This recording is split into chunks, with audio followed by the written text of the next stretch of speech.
Hello, friends. Today I've brought a fantastic movie for all of you. You'll all love this movie, and I request that you please watch the movie till the end, like the video, and subscribe to the channel. The story begins with a dust particle flying into little Aurora's room. Slowly, the dust grows larger and transforms into a bunny. Aurora gets scared as it appears under her bed. She screams loudly and tells her parents, "There's something under my bed, don't touch the floor." But her parents say there's nothing down there and leave. So Aurora goes and lies down on the balcony. The dust bunny under her bed was actually a living creature. While lying on the balcony, Aurora notices a firefly. Chasing this firefly, Aurora goes outside. There, she sees a resident from a neighboring apartment. The two of them take the elevator together to their 5th floor, but Aurora sneaks out again, following that resident. She secretly trails behind him. Aurora grabs a mask from the market and puts it on. She climbs up to the rooftop and looks down to see that man is being followed by another man and a dragon. Suddenly, fireworks go off everywhere. Under the cover of this chaos, the man kills all the people hidden inside the dragon costume one by one. But from above, Aurora thought it looked like the man was fighting a real dragon. In reality, they were all humans. Aurora watched as the man cut off the dragon's head. Aurora continues following him. This man's fighting skills make him look like a hitman. He walks forward, wiping away his dripping blood. He notices that Aurora has been following him. Meanwhile, Aurora is terrified of the monster under her bed, which has gone beneath the floor. Her parents try to comfort her, say goodnight, and leave. But Aurora doesn't say goodnight. She says goodbye. Aurora covers her face with a blanket and lies down. The monster comes out and eats her parents. In the morning, Aurora wakes up and gets on a toy hippo with wheels underneath. She rides it forward. Her parents aren't in their room. Aurora goes and sits in the building corridor all day. When she returns to her apartment at night, growling sounds are coming from inside. Aurora rides the hippo all the way to her room. She reaches her bed without touching the floor, but one of her shoes falls onto the floor. The floor starts shaking. A hole opens in the floor right in front of Aurora. Pointed arm reaches out and picks up a grape that had fallen on the floor. The monster also breaks the room's light. Aurora tries to run away from there. The monster starts shaking her bed. A huge monster emerges from beneath the floor, but Aurora's bed gets stuck on its back. The monster moves around the room but still can't see Aurora. It goes back down below. After this, Aurora wakes up again in the morning. For a moment, she thinks maybe it was all a dream, but her light is actually broken.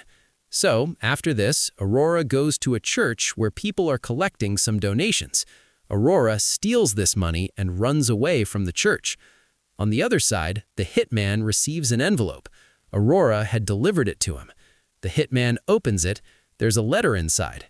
Aurora is asking the hitman to hire him to kill the monster under her bed. She's also included some cash she managed to scrape together. The hitman starts counting the money when Aurora shows up at his door. The hitman asks, "Where did you get $327? Aurora tells him, "I robbed a church." The hitman asks, "What makes you think I kill monsters?" Aurora says, "I saw you killing a dragon." The hitman says, "You got some imagination." He says, "Monsters aren't real." He asks, "Have you told your parents that I kill monsters? What do your parents think about monsters? Do they believe in them?" Aurora says they do now. It's hard not to believe in something when it's eating you. Hearing all this from Aurora, the hitman goes with her to her apartment. Aurora moves forward, riding on the hippo. She shows the hitman her parents' room. Things are scattered around here, but there's no blood. Aurora says it ate them whole, but the hitman finds a gun shell there. There are some marks, too. The hitman asks, "You have neighbors? No one heard your parents' screams?" Aurora says it eats all things, even screams. But the hitman isn't convinced by Aurora's story. He says, "Why aren't you going to the police?" He also says, "I don't know what you saw, but I didn't kill any monster. I didn't kill anything." Aurora says, That's why you're not going to the police. You seem like you have killed a lot of things." The hitman says, "A monster that doesn't spill a single drop of blood. It wouldn't just randomly kill someone. Why would a monster eat your family?" Aurora's answer was, "They touched the floor." The hitman gives Aurora her money back and sends her home. He himself goes to meet a woman named Laverne. She says, "Didn't think I'd see you again." The hitman shows Laverne Aurora's parents' IDs and says, "These people were professionally disappeared, and their daughter thinks they were eaten by a monster. But whoever did this was coming for me and probably went to the wrong apartment by mistake." Laverne says, "But now there's a little girl who knows your face." The hitman says, "She doesn't know anything." He makes it clear, "I am not killing a little girl." Laverne asks, "Didn't you kill her parents?" The hitman says, "No, I certainly didn't kill them." So over there, Aurora keeps hearing growling sounds from under her bed. From behind, the hitman hears the elevator sound. He goes to Aurora's home and tells her to hide. He himself hangs between two walls. A man comes to Aurora's home with a gun. A fight breaks out between him and the hitman. Meanwhile, a woman also enters Aurora's room through the window. She fires bullets at Aurora's bed, but Aurora wasn't on the bed. She's hiding in the closet. This woman moves towards her. Over there, the struggling hitman smashes a lamp on the other man's head. But their struggle doesn't end there. The man starts choking the hitman. So, the hitman shoves 2 fingers into his throat and kills him. On the other side, the woman opens the closet. Aurora was hiding inside a teddy bear. This woman aims her gun at Aurora. Just then, a monster comes out from behind and eats this woman. The hitman was lying unconscious outside.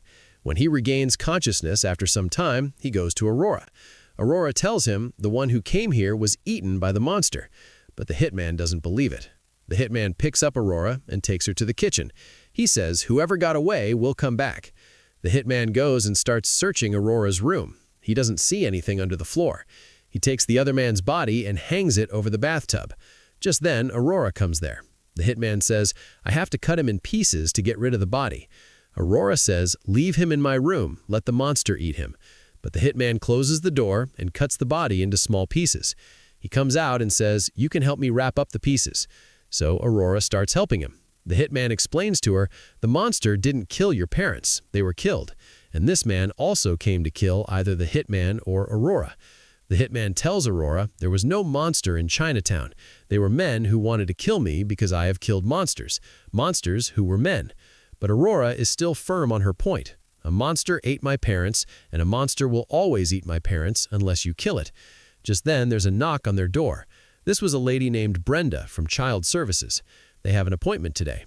The hitman tries to reschedule the appointment, but he learns that Aurora's parents were her foster parents and the 3rd foster family. At that, Brenda says, "If you fail to keep your appointment, it does go on permanent record." But the hitman still says, "Let's reschedule." The hitman had figured out that Brenda was not a social worker. So Brenda also tells her companions that's not her foster father. The hitman asks Aurora, "So how many of your families has this monster eaten?" Aurora says, "All of them." The hitman says, "You children don't know what's real." But Aurora tells him, "I wished for this monster on a shooting star, like I wished for you to kill it." The hitman asks, "Why did you wish for it?" Aurora tells him, "I wanted it to eat my parents because they weren't very nice to me." The hitman asks, "Then why did it eat the next parents?" Aurora says, "Because it wants to eat me." The hitman asks, "What makes you so tasty, Aurora?" Aurora believed, "I am wicked. Monsters keep eating her family because she doesn't deserve a family." The hitman checks under the bed again. Aurora says, "It sleeps during the day. It mostly comes out at night and tries to eat me." The hitman says, "Say I do kill your monster, but then what? Where will you go?" Aurora had no one else. She asks the hitman, "Do you have anyone? Would anyone miss you?" The hitman has no answer to this. Aurora says, "I'd miss you if you were gone." After that, the hitman takes 2 suitcases to living room. In one is the man, and in the other, he says, is the little girl. Laverne says, "I sent 2 people, and neither of them came to kill you. I sent them to kill a witness who knows your face and knows what you do." Laverne asks, "What about the second one? Did you kill her too?" But the hitman doesn't know about the other woman. Laverne tells the hitman that the girl's birth parents abandoned her. Laverne says, now no one knows where you live. But just then, Aurora shows up there, and the hitman's cover is blown. Aurora says, you were going to leave me. I hired you. You took my money. So Laverne tells the hitman, you are obviously going through childhood trauma. This little girl is not little you, and helping her will not fix you. Laverne asks, she hired you for what? The hitman says, to kill the monster that ate her parents. Aurora says, and the lady who crawled through my bedroom window. I saw her getting eaten. Laverne gets fed up with all this and says, leave now. Get out of the town. Get out of all of it. But Aurora and the hitman go and start eating at a restaurant. Another man is also watching them there. He comes up to the hitman and asks, is she your daughter? Aurora says, yes. The man says, you know why I'm here. Maybe we can talk outside. He warns the hitman, her being here won't stop them. The hitman says, let's go. While she is having dessert, I'll join you outside. We will discuss what we need to discuss. So after this man goes outside, Aurora and the hitman head back to their apartment. The man is following them. There are more people with him. Outside Aurora's apartment, the social worker arrives. The hitman tells her, thanks for coming back so soon. Aurora says, don't touch the floor. A monster will eat you if you touch the floor. The hitman tells Aurora to hide inside her bed. Aurora does exactly that. The hitman tells the social worker, I don't think that any of little girl's family abandoned her. I think they are all dead. The hitman says, I'm not her father, I'm just her neighbor who the girl told a monster ate her family, and then you rang the bell. The hitman believes Aurora isn't knowingly lying, she's just delusional, and there's something doing something. He says, you should call someone and tell them that we are in danger. The hitman shows the social worker the people standing outside. They followed us home. So this woman Bautista contacts her partner. He can also see the people standing outside. The hitman says, Aurora saw these people kill her parents, and now she's seeing a monster. But these people are the monster. Just then, the apartment bell rings. The hitman checks who's outside and opens the door. Laverne says, why are you still here? There's half a dozen people standing downstairs whose purpose is to turn you into a carcass. The hitman says, I have got FBI inside and they are calling in reinforcements. I'm just the concerned neighbor. It's perfect. But Laverne doesn't think this idea is that perfect. She explains to him, you can't save this girl. She's seen both our faces. She has to die. But the hitman doesn't listen to Laverne. When he goes back inside, Bautista tells him the truth, that I'm not from Child Services. I'm from the FBI investigating the disappearance of Aurora's families. She says, we have only one clue in this entire case.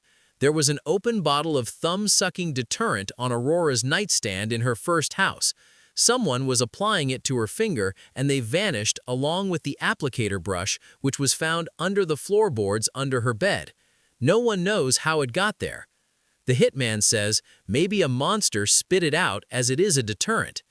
Just then they hear a sound from Aurora's room. Aurora yells at them, don't touch the floor, it will eat you. She screams very loudly, telling the hitman to get off the floor. The hitman tells Aurora to get inside her special covers. They're not paying any attention to the monster crawling beneath the floor. Just then the killers arrive outside the apartment. Their bullet hits Bautista directly. The hitman fires back with Bautista's gun and pulls Bautista aside. The FBI agents outside start firing at the killers. The killers burst into the house. Inside the bathroom, the hitman searches for more bullets near Bautista when Bautista regains consciousness and asks for her gun back.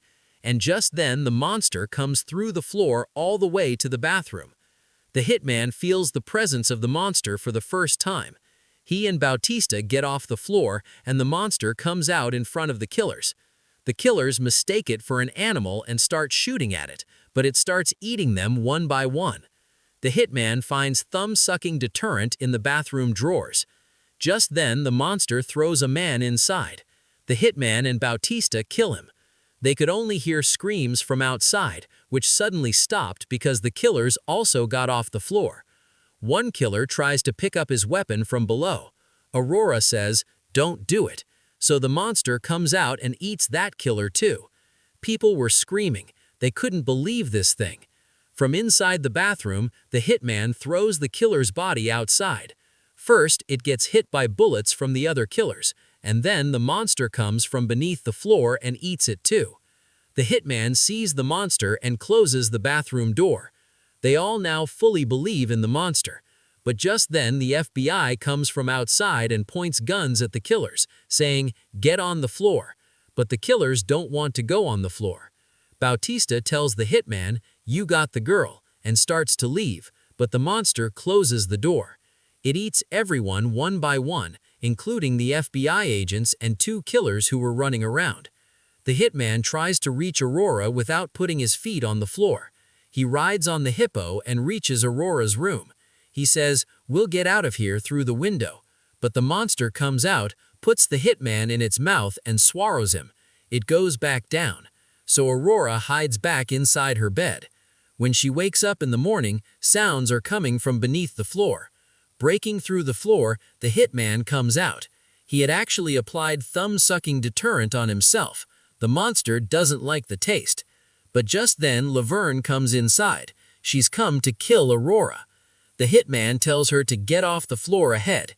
He says, "Mom, get off the floor." But Laverne finds it hurtful when the hitman says this. She starts acting like the monster. Just then, the monster emerges from below. Laverne fires bullets at it. The monster goes back down. It comes out from behind Laverne and eats her too. It goes back down. The hitman and Aurora start to leave, but the monster won't let them go. The smell coming from the hitman isn't pleasing to it. The hitman jumps to the window to escape, so Aurora jumps and stands between him and the monster. And here it's revealed to us that the monster doesn't want to eat Aurora, rather it's her monster. She wished for it and she has to live with it. Aurora says, "I wished for you too." Aurora and the hitman leave from there. The 2 of them drive away together in a car. The monster also decides to stay with them beneath the ground. The monster was with them too. And with this, friends, this story ends right here. If you liked the movie, please like the video and subscribe to the channel for more amazing videos. See you in the next video.